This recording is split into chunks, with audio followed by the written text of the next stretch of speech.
School and college are both crucial stages for any person growing up. This is pretty much when you start to formulate your personality, and I for one sure hope that you didn't develop into the mean kind. Those guys never have the last laugh, at least when it comes to real life, and the TV region is always active when it comes to advocating against them. Let me prove it to you with the top 20 school fights across films and TV.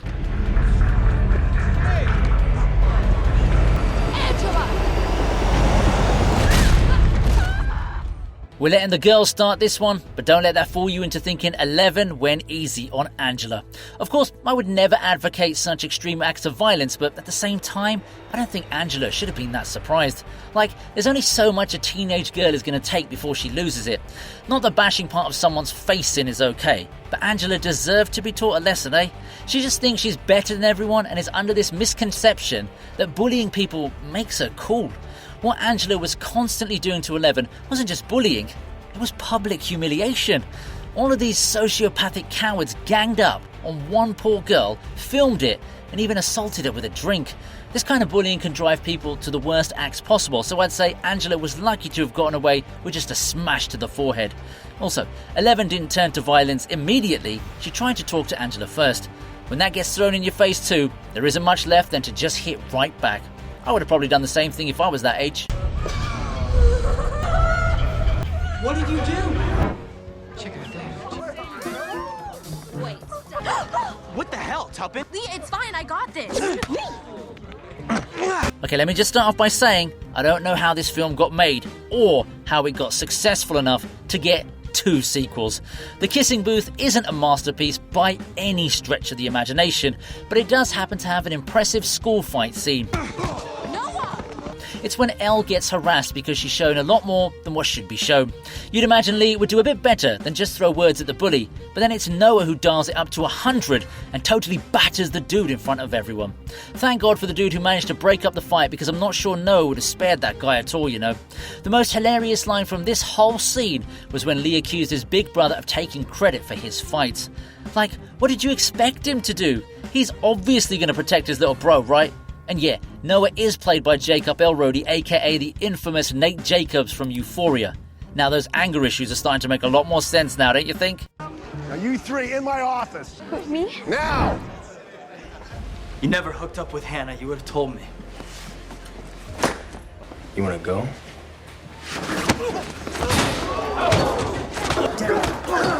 Let's go! This is the first time I've included an entry from 13 Reasons Why, and I'm actually surprised that this scene skipped my mind. It's actually a pretty brutal moment that has everyone's adrenaline pumping through the roof. It's essentially Justin and his boys taking on Bryce and his gang in the middle of school hours. I don't know how you can just randomly start fighting each other like you're the Expendables, but it was an entertaining moment nonetheless. Man, I love how Mr. Porter comes in to break it up, and 5 seconds later, he's part of the fight as well. Bro wasn't holding back after his violation. What was also funny was the fact that Zach saw everyone fighting and instantly went after Bryce and beat his butt off with the freaking crutch. That's got to add some extra points in the humiliation department, right? The energy levels were so high in this scene, I actually thought it would go on for a bit longer. Some of those dudes really looked like they were raring to have a crack at each other. But yeah, the MVP has got to be Tony, who was dominating anyone who was coming his way. That dude was the Hulk of his team. Go nice and easy, but you went harder and faster. What the So when's the apocalypse coming? Come on, man, just give me my book. What's wrong? Meds stop working? Here's the thing about kids, they don't like it when you take away something that's close to them. The little buggers won't even spare their own parents, so a school bully would make an easy target. In Jake's defense, he had a lot to process with all the visions he was having about the tower, and drawing it helped calm him down. So yeah, that dumb blonde kid really should have thought twice before just snatching the drawing and not returning it. Jake didn't even give him a second to reconsider, because he was all about the punches in a matter of seconds. It was probably one of the quickest role reversals I've seen in a bully and victim scenario. That teacher also looked pretty spooked while taking Jake away. Maybe she was worried he was going to lash out at her as well. But yeah, this scene does give us a lot of context when it comes to Jake's backstory and how he turned out the way he did in the film. Man, why is it always a blonde kid who bullies the others? Hey, that is enough. I need my book. Look who rose from the dead. Nice phone. Does it ever ring? Yeah, I know Vampire Diaries was basically a show for white teenage girls to enjoy, pretty much anything like Taylor Swift ever does. However, I'm a man of equality and fairness, so I have to include that one time Jeremy totally lost it and gave an instant whooping to a couple of bullies. First of all, why would you smack away his phone when Nina Dobrev's on the line? Sure, he was going to cut the call anyway, and she's like his sister or cousin or something in the show, but even then, there are some lines you just don't cross. If Stefan and Damon would have seen this, they'd pretty much be like, damn, we made a mistake. It looks like Jeremy would make a much better vampire instead of Elena. Also, what kind of bullying tactic tells you to ask your victim if their phone rings? Bet Jeremy would have loved to ask him the same thing about his head after thrashing him in front of a live audience.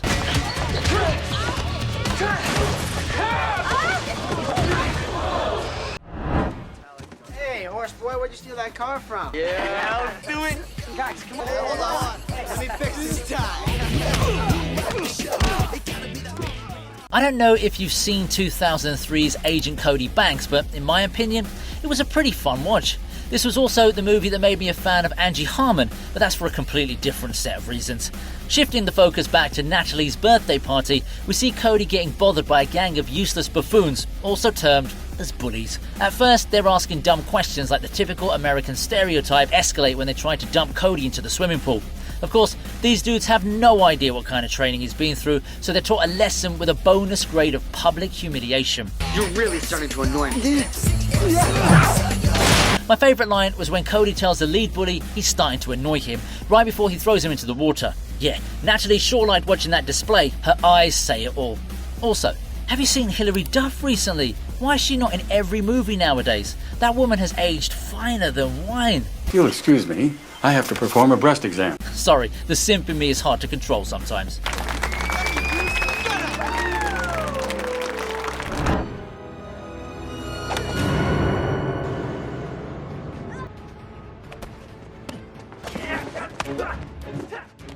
Before Jaden Smith became a pretentious snob who thinks he's better than all of us, he used to be a sweet kid who only wanted to learn some karate. However, such dreams usually come with a whole bunch of obstacles, such as a gang of 6 bullies who want to beat the living daylights out of you. Thankfully, Jaden wasn't interested in the political and economic state of the world at this time, so Jackie Chan decided to show and teach those kids a lesson without even having to land a single blow on them. Well, if he actually did strike them, then it's obvious that he would have been the bully, so kudos to the team for choreographing this scene so carefully. You can see that Mr. Han is tiring down towards the end of the fight due to his age, but by then, he's done more than enough to keep Dre safe. Plus, an old Jackie Chan taking on some kids is a much better option than sending Drake any day of the week.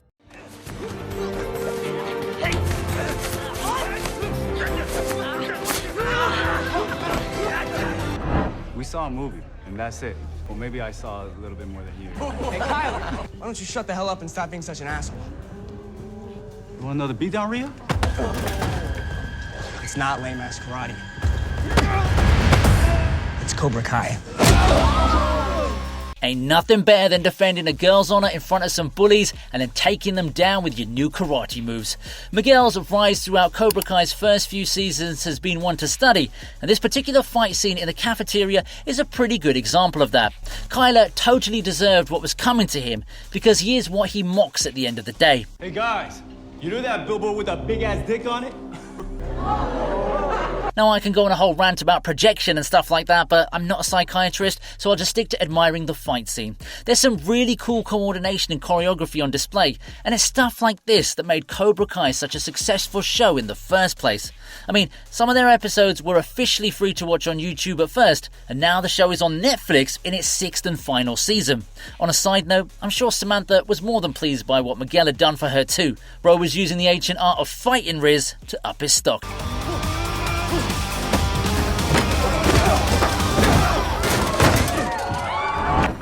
Hello, dickwad. It doesn't have to be this way. Run. Okay. I gave you the option. You gave me the option. Listen, before you come at me in the comments on this one, I don't have anything against the actor playing Travis in this film. Heck, he could probably be the nicest guy in the world for all we know. However, he pretty much looks like Skeletor Starlight from The Boys in this scene. Sorry, I just had to mention that, because this image has been haunting me in my dreams ever since I finished season 4 of The Boys. Maybe I'm something of a bully myself.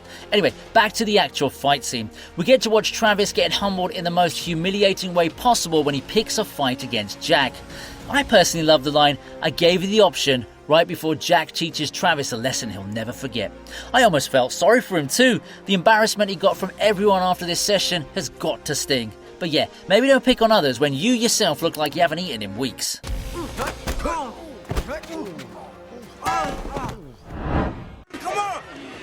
Come on! Hey, Parker, come on, get a picture of this. Come on. Put him down!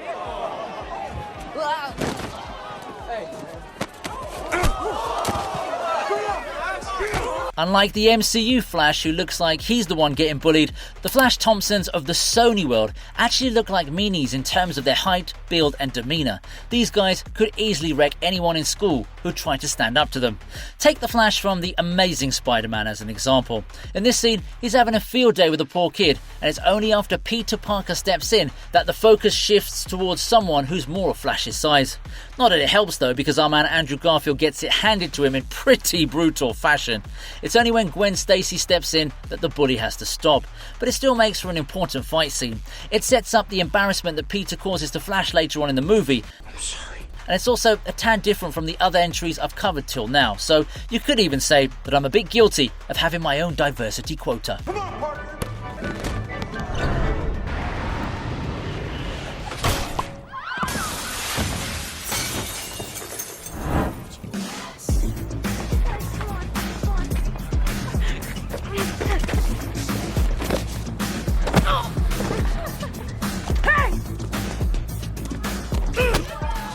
Friendships can be formed at the most unusual of times.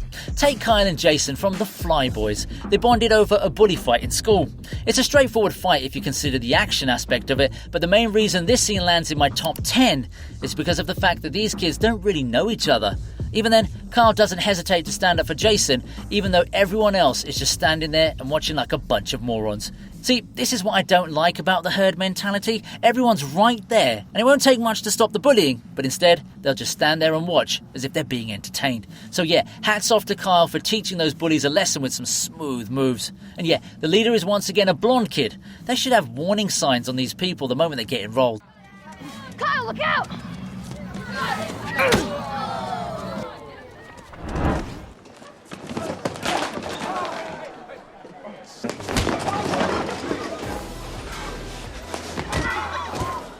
Ezra Miller may not have found any favour in the people of today, but his character from 2012's The Perks of Being a Wallflower sure needed saving when he was getting smashed in the school cafeteria. Sure, Patrick looked like he could handle Brad by himself, but bullies never play fair, and that's why Charlie had to come in all fists blazing. I personally wanted to see him whack the daylights out of those bullies, but I understand that it was important for the story for Charlie to have mini blackouts even while fighting. It also highlights just how intense the rage was in his head. The standout is Charlie's threat to blind Brad and anyone else who tries to mess with his friends. It was a super savage line. And yes, if somebody ever pushes Emma Watson like that again, then they'll have me to deal with as well.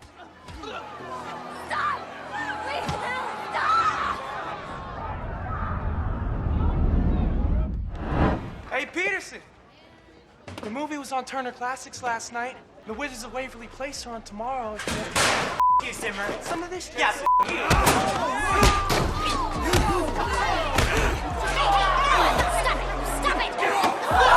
I get that some guys are willing to go above and beyond for Jennifer Lopez, but the boy next door presents an obsession that's too dangerous to play with. Kevin's just minding his own business when an Ed Sheeran doppelganger shows up and starts to bully him. It would have been a bit funny actually if he started teasing Kevin by singing Shape of You or something. I'm in love with the shape of you. But then again, this film was released a couple of years before that song. Anyway, the bully gets a lot more than what he deserves when Noah brutally thrashes him to the point of fracturing his skull. Insanity is doing the exact same thing over and over and over and over and over again. Jeez, I know the guy's bullying your favourite mommy's son, but damn bro, you gots to chill. It's the merciless and almost murderous intent that elevates the scene. But I have to state this once again, even Ben Affleck gets bored with Jennifer Lopez. So is it really worth ending someone just to impress her? You could have killed him. I'm not done. Sit down! A pathetic old one.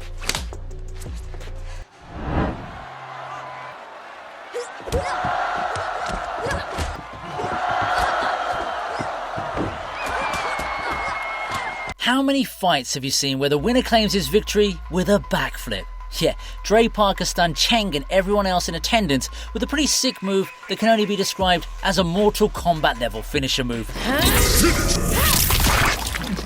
The fight was intense and followed the typical Hollywood formula, but you gotta give props to the fight choreographers for pulling off one of the most epic moves in recent cinema history.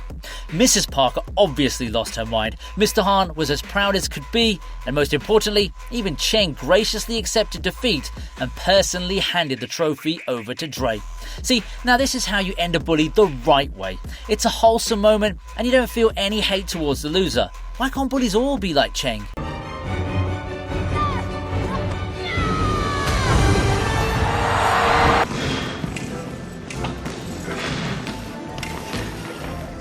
Time's up. Come on, man.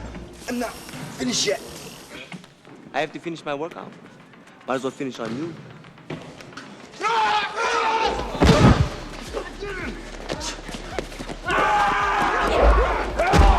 We've all seen what Bruce Lee is capable of doing in his many fight scenes across his career. Well, it just so happens that Jason Scott Lee can pull off a pretty convincing version of the martial arts legend as well. I kind of like this position. Take the gym scene as a prime example. Bro manages to own a whole gang of buff nitwits in a matter of minutes without even having to land any heavy blows. The racism was what enraged me at first, but Bruce plays it cool and makes sure he communicates his message towards the end of it all. Sorry about your father. That was Koreans. I'm an American. The line about him being American hits hard, especially when you consider how unfairly people like him have been treated simply for the colour of their skin. That's why this particular thrashing stands out in more ways than one.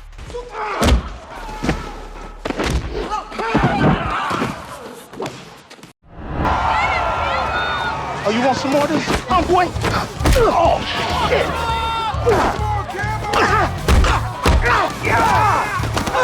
If you told me that a match between Charlie Day and Ice Cube was evenly matched throughout, then I would never ever believe you. That statement almost became true in 2017's fist fight. Almost there. When Andy took on Strickland in front of a very excited crowd. Stop this! It is not my job to stop this. This isn't the case of a school bully picking on a helpless kid, but rather an expelled teacher bullying another teacher for ratting him out.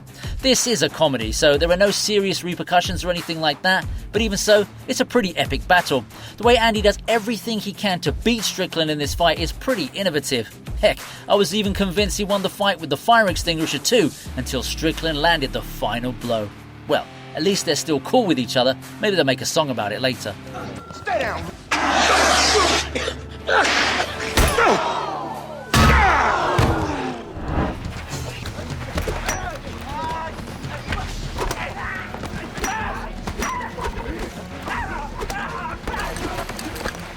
Now, you may not have seen this film, but you really should. It's one of South Korea's gems before the country's media blew up all over the world.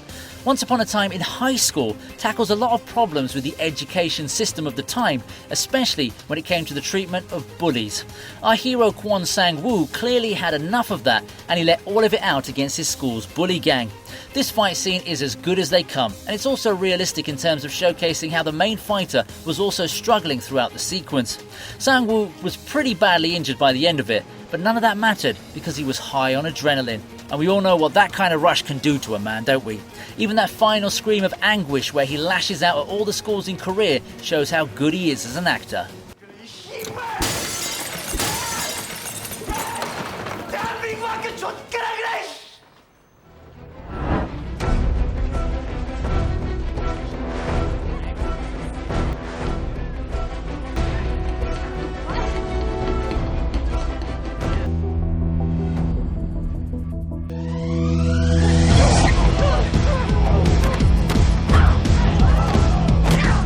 Okay, I don't know how this fight spiraled to this level, but I'm not complaining because it really is a mega event. The main battle was actually between Tori and Samantha, that too over kissing Miguel. You kissed Miguel. But the way this fight expands into the entire school basically having a go at each other was pretty wild. Just look at how happy Hawk is that all of this is happening. Bro is just waiting to let it all out. There's so much fighting happening over here that I don't even know which section I should talk about. Screw this. They don't pay me enough. The one line worth highlighting though was when that teacher said they don't pay him enough for this. Truer words have never been spoken.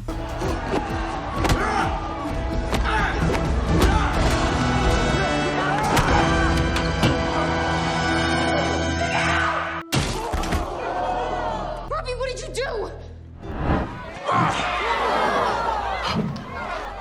Help them, Harry. Which one?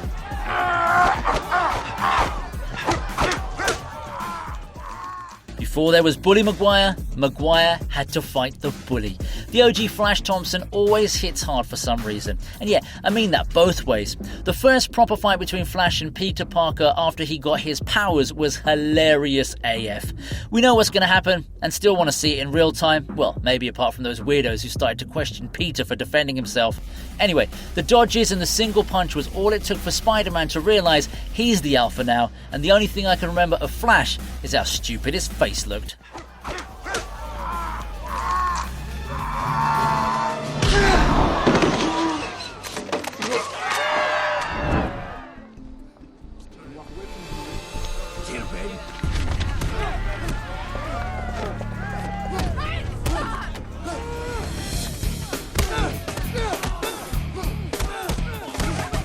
It's kind of funny that the film which made Amber Heard famous was about how she got two guys to fight each other over her. That should have been Johnny Depp's first warning, but I guess that's water under the bridge. Or poop above the bed, whatever works for you, I guess. Okay, now back to why this entry gains the top spot. Well, I don't think I need an explanation for that, do I? This is the daddy of all high school fights. It also has the most satisfying ending, with Jake defeating Ryan in the most stylish way possible. Arrogance getting owned is the best thing to watch, and I've most definitely watched this scene more times than I can remember. Man, now I feel like joining a martial arts club myself.